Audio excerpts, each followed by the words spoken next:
ഇന്നത്തെ ടോപ്പിക് ചെറിയ കുട്ടികളുടെ മുട്ടിൻ്റെ വളവിനെ പറ്റിയാണ്. റുട്ടീനായിട്ട് കിട്ടുന്നൊരു ചോദ്യമാണത്. യൂഷ്വലി 4 വയസ്സ് വരെ കുട്ടികളുടെ മുട്ടിങ്ങനെ വളഞ്ഞിരിക്കാവും.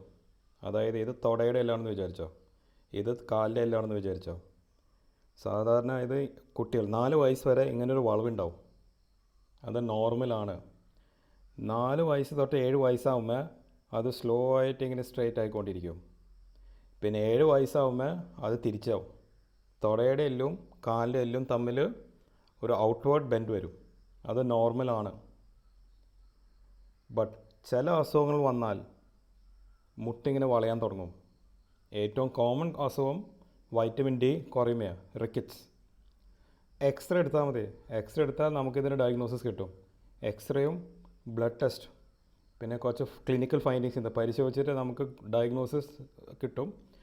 റിക്കറ്റ്സ് വന്നാൽ ട്രീറ്റ്മെൻറ്റ് വൈറ്റമിൻ ഡി സപ്ലിമെൻറ്റേഷനാണ്. അത് പീഡിയാട്രീഷ്യൻ ആണ് ട്രീറ്റിങ് ചെയ്യേണ്ടത്.